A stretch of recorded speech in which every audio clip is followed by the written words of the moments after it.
So we've been talking about the 5 love languages, Gary Chapman's book.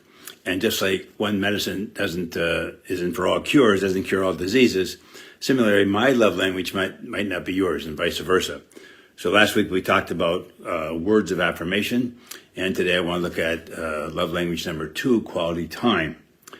And by this, Chapman means giving someone your undivided attention. He says, I don't mean sitting on the couch together watching television. When you spend your time that way, the television has your attention, not your spouse. And he goes on to say a central aspect of quality time is togetherness. And he says, I do not mean proximity. 2 people sitting in the same room are in close proximity, but they are not necessarily together. Togetherness has to do with focused attention.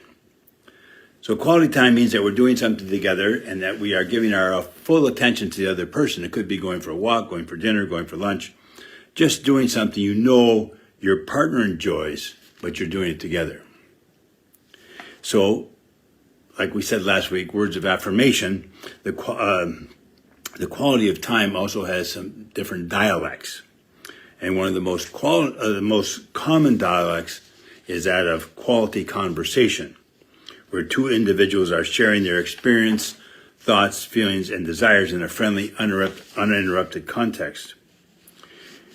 He goes on to comment that whereas words of affirmation tend to focus on what we are saying, quality conversation focuses on what we are hearing. If I am sharing my love for you by means of quality time, and we're going to spend that time in conversation, it means I will focus on drawing you out, listen sympathetically to what you have to say. I will ask questions, not in a badgering manner, but with a genuine desire to understand your thoughts, feelings, and desires.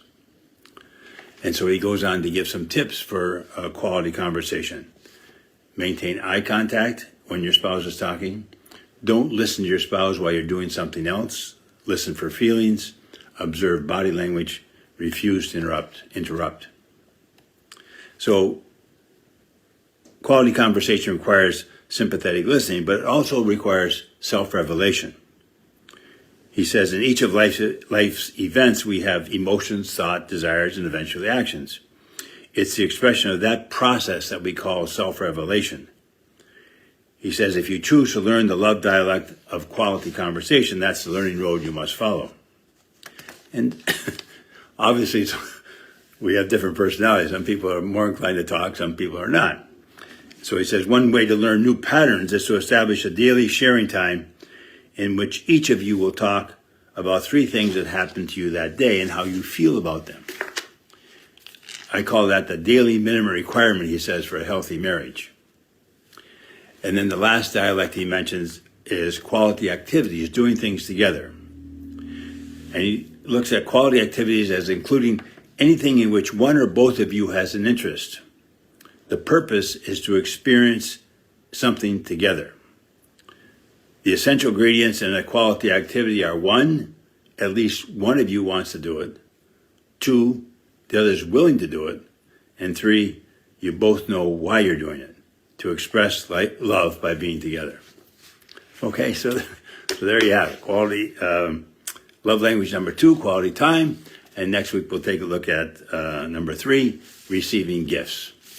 Okay, have a great week.